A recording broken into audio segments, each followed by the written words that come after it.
Les leçons d'histoire de Napoléonica. Nous retrouvons Thierry Lenz, directeur général de la Fondation Napoléon. Bonjour chers auditeurs et chères auditrices des podcasts de Napoléonica. Nous parlons aujourd'hui du Code civil ou Code Napoléon, promulgué le 21 mars 1804. Il s'agit d'une des œuvres les plus remarquables du régime napoléonien. Une des plus pérennes aussi. La philosophie et de nombreux articles de ce code sont encore en vigueur de nos jours, 220 ans après.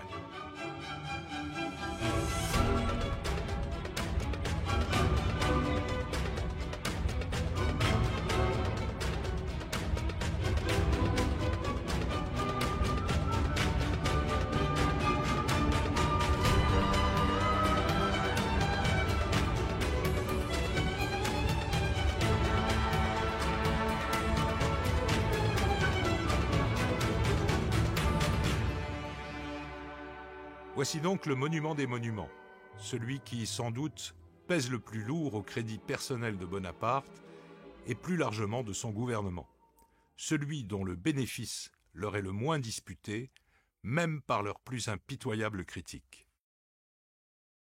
Dans ce domaine, comme dans beaucoup d'autres, ce sont la fermeté et l'opiniâtreté du premier consul qui permirent de surmonter les obstacles techniques ou politiques et d'aboutir. Car même si Bonaparte participa à 57 des 102 séances que le Conseil d'État consacra aux grandes œuvres, il n'en fut ni l'inspirateur ni le rédacteur. Son nom est pourtant indissociable du Code civil, un projet qui vient de loin.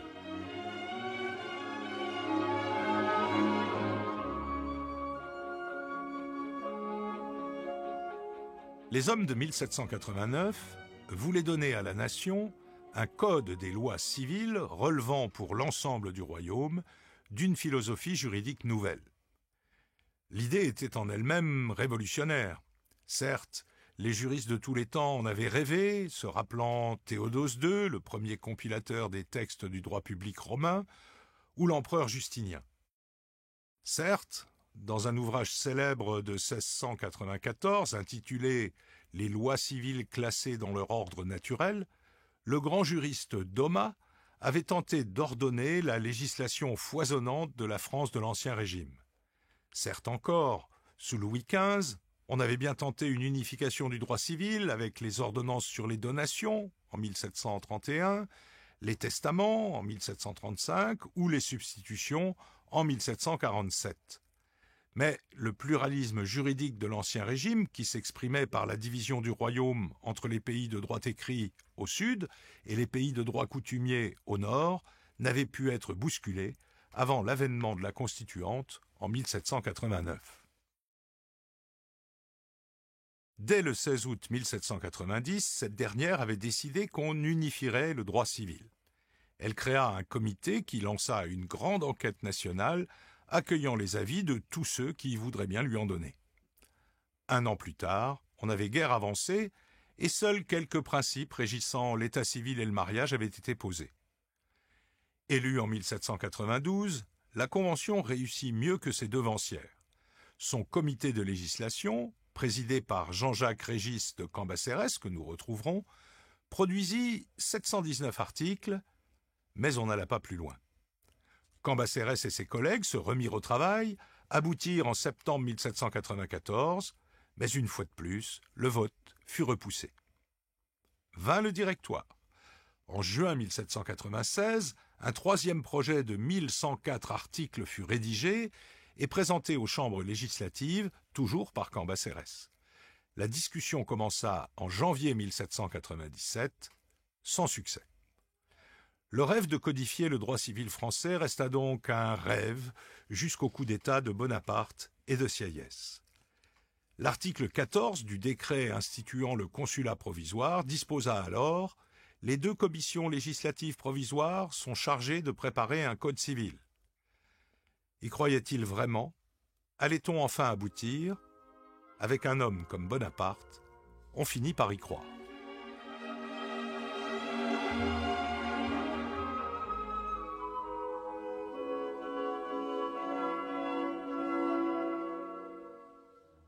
On avait raison d'y croire. Bonaparte allait réussir là où tous les gouvernements royaux et révolutionnaires avaient échoué avant lui. L'adoption d'un code des lois civiles bien rédigé, facile à interpréter, triomphe du droit écrit sur les coutumes. Bonaparte fut le moteur de ce grand œuvre pensé et préparé par une cohorte de juristes de premier plan, auxquels il fournit les moyens de travailler, non sans parfois intervenir pour trancher certains débats. L'entreprise était éminemment politique. Plus qu'une conception du droit, elle contenait une vision de la société. On ne se contenta pas de compiler de vieux textes, mais on construisit une œuvre politico-sociale complète autour de grandes options idéologiques. Le 12 août 1800, Bonaparte nomma une commission chargée de préparer un avant-projet de code civil. Elle était composée de 4 juristes qui ont de ce fait laissé leur nom dans l'histoire. Tronchet, Portalis, Bigot de Préameneu et Maleville. Au début de l'hiver, un premier texte était prêt. On l'adressa au tribunal de cassation et aux tribunaux d'appel, puis, une fois les avis des magistrats recueillis, le Conseil d'État fut saisi. Une nouvelle commission, avec Boulet de la Meurthe, Murer et Treillard, fut chargée de peaufiner les textes pour qu'ils puissent être présentés devant le Conseil. Une centaine de séances de travail furent consacrées à cette lecture, 55 fois sous la présidence de Bonaparte en personne. Il intervenait dans la discussion et, comme c'était son rôle, tranchait les différends. Une fois adopté par le Conseil d'État, le projet fut envoyé au tribunat, la chambre basse du pouvoir législatif. Il en commença l'examen en décembre 1801. C'est alors que les oppositions politiques s'exacerbèrent, tant en raison des choix de fond que pour saisir l'occasion de guerroyer contre le gouvernement. C'est ainsi que le titre préliminaire fut repoussé par 65 voix contre 13. Le titre premier sur la jouissance des droits civils connut le même sort au motif que des dispositions venues de l'Ancien Régime, comme la mort civile, y figuraient. Le corps législatif, chambre haute du régime, suivit l'avis du tribunat et se prononça contre ces 2 titres. Bonaparte décida alors de retirer tous les projets en cours. Les chambres furent épurées, et une fois ce coup d'État parlementaire mené à bien, le gouvernement confia l'examen du projet de code civil à une commission mixte. Composée de tribuns et de législateurs, elle était dirigée et contrôlée par le second consul, qui n'était autre que Cambacérès. On aplanit ainsi les désaccords hors des séances plénières et publiques, avec une nouvelle procédure. Au lieu de voter le code en bloc, on le divisa en 36 lois qui furent proposées et votées l'une après l'autre. Ces lois furent promulguées entre mars 1803 et mars 1804, avant que d'être réunies en un ouvrage unique appelé « Code civil des Français », promulgué le 21 mars 1804. Il sera rebaptisé « Code Napoléon » en 1807. Fier de cet aboutissement, l'empereur le qualifiera un jour de « Code du siècle ».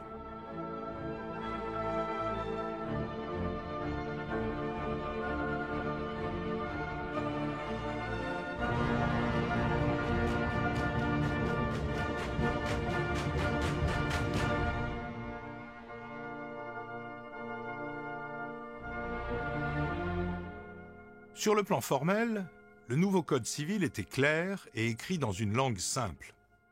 Il ne prétendait pas à l'exhaustivité et, par conséquent, laissait une large place à la jurisprudence pour l'interpréter au travers des milliers de cas d'espèce qui n'allaient pas manquer d'être soumis aux tribunaux.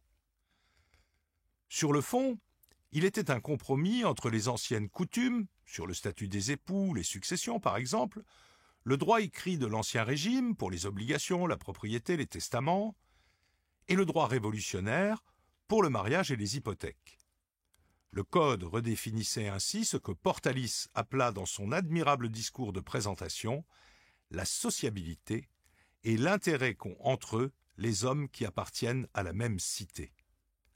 En conséquence, le Code privilégiait une conception modérée, style 1789, fondée sur l'individualisme, la liberté, l'égalité des citoyens, la propriété et l'autorité. Il plaçait l'individu au centre de la société, mais sans qu'il soit concurrent de l'État. La liberté et l'autonomie de la volonté étaient de principe, sauf à respecter les prescriptions légales. Le Code civil instaurait donc la liberté des contrats. Avec cette culture du contrat et la place laissée à la jurisprudence, l'État était partiellement dépouillé de son statut d'autorité, tout en restant partenaire ou arbitre des rapports sociaux. On peut retenir 4 grands principes dominants dans ce code. Premièrement, il mettait en œuvre l'égalité de tous les citoyens devant la loi. Tout Français devait jouir des droits civils, sauf à en être privé pour des motifs légaux. Cela ne signifiait pas que le code était égalitaire. Les codificateurs ne prétendaient pas mettre en œuvre un dispositif visant à rectifier les inégalités créées par la marche de la société. Ils prolongeaient ainsi l'esprit de la Déclaration des droits de l'homme et du citoyen de 1789. Simplement définie par lui comme la faculté la même pour chacun de prétendre et d'obtenir, l'égalité des droits n'était pas égalitarisme. Deuxième principe, le Code réaffirmait la non-confessionnalité de l'État, déjà largement proclamée pendant la Révolution et inscrite dans le Concordat de 1801.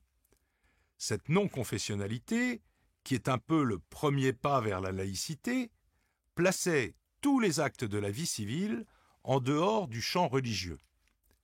Les actes d'état civil étaient désormais établis par des agents publics et non plus par les paroisses, faute de quoi ils ne pouvaient produire d'effets juridiques. La nécessaire antériorité du mariage civil par rapport au mariage religieux était proclamée avec force. Et même limité par rapport à la législation révolutionnaire, le divorce était reconnu contre l'avis de l'Église. Le mariage était un contrat qui, comme tel, pouvait être dissous. Le troisième grand principe concerne la cellule familiale. Elle est définie dans le Code comme la cellule sociale de base. Elle doit donc être organisée. Dans le Code, la famille était donc hiérarchisée avec le mari ou le père au sommet. Il y avait ici un retour en arrière par rapport au droit de la Révolution qui tendait à faire régner, dans la famille comme dans la société, l'égalité entre les membres. Mais les hommes au pouvoir, Napoléon en tête, avaient une conception pyramidale des organisations. L'ensemble familial, vu son importance, ne pouvait y échapper. Le Code articulait donc son organisation autour de l'autorité de l'époux, qui devait toujours se montrer, disait le texte, un bon père de famille. Ainsi, en quittant sa famille où elle était placée sous la tutelle du père, la femme mariée passait sous celle de son mari. Elle ne jouissait de l'intégralité de ses droits que dans le célibat ou le veuvage. Les enfants étaient assujettis à un régime semblable, devant, par exemple, obtenir l'autorisation du père pour se marier jusqu'à l'âge de 25 ans. En contrepartie, l'époux devait protection à l'épouse et à ses enfants. Le patrimoine de la famille était lui aussi protégé. Les légataires étrangers à la cellule familiale étaient certes admis, mais leur part était limitée. Seule la famille légitime était reconnue. L'enfant naturel n'avait plus aucun droit et l'adoption était réservée aux couples sans enfants ayant plus de 50 ans. Les droits des descendants et ascendants légitimes étaient sauvegardés lors des successions par la création d'une réserve. La moitié des biens pour un enfant unique, 2/3 s'il y avait 2 enfants, 3/4 s'il y en avait plus de 2.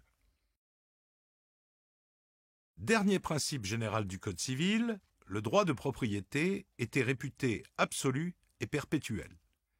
Chaque propriétaire était libre de jouir et de disposer de ses biens comme il l'entendait, à condition de ne pas en faire un usage prohibé par les lois et les règlements.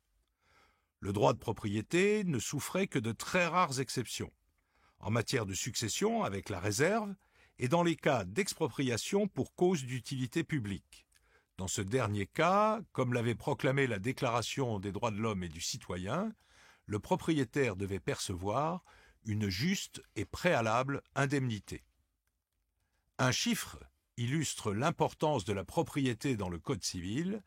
1570 articles sur 2281 lui sont consacrés. Récapitulons les grands principes du Code civil. Liberté des contrats, égalité des citoyens devant la loi, non-confessionnalité des actes civils, hiérarchisation de la famille, droit de propriété absolu.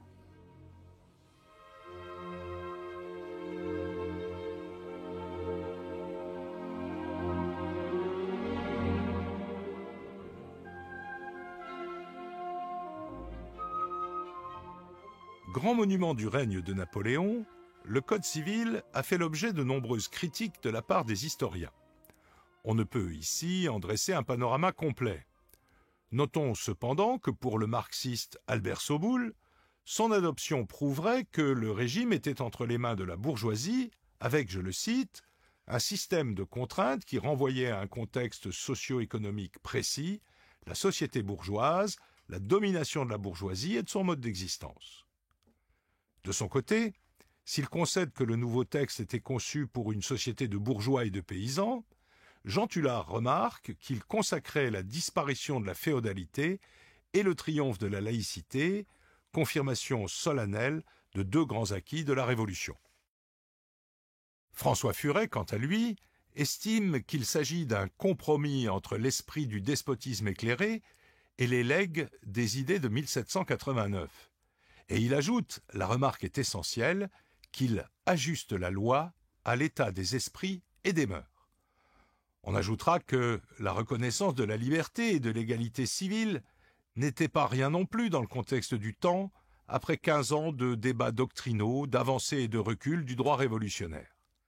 C'est donc probablement dans un jugement nuancé et tenant compte des réalités du temps que l'on trouvera, sinon la vérité, au moins une appréciation équilibrée. N'oublions jamais que le principal ennemi de l'histoire et des historiens est l'anachronisme. Autre temps, autre mœurs, dit le proverbe.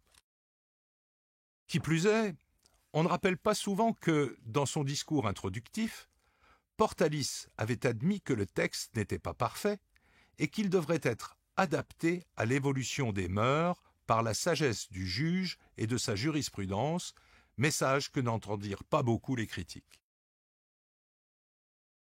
Pendant plus de 70 ans, les régimes successifs réformèrent peu le Code.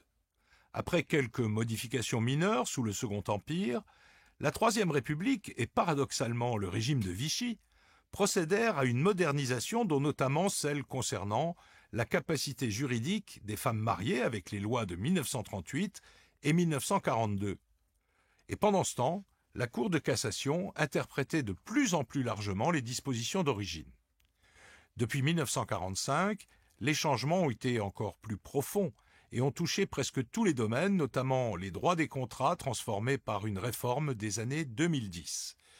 Et évidemment, le statut de la femme, singulièrement dans le Code la femme mariée, a heureusement été effacé dans ses aspects inégalitaires. Il a cependant fallu attendre les années 1960 pour que la marche à l'égalité civile homme-femme soit engagée. Aujourd'hui, après les réformes et les adaptations, une petite moitié des articles du Code civil d'origine est encore en vigueur. Napoléon n'avait donc pas tort lorsqu'il déclarait, je le cite, que son code resterait une des vraies gloires de son règne et ferait plus que la masse de toutes les lois qui l'ont précédé.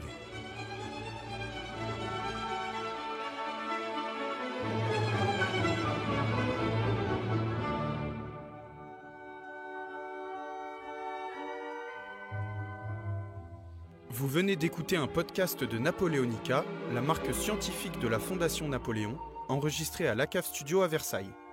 Réalisation Victor, musique Ludwig van Beethoven et Alexandre Korchia.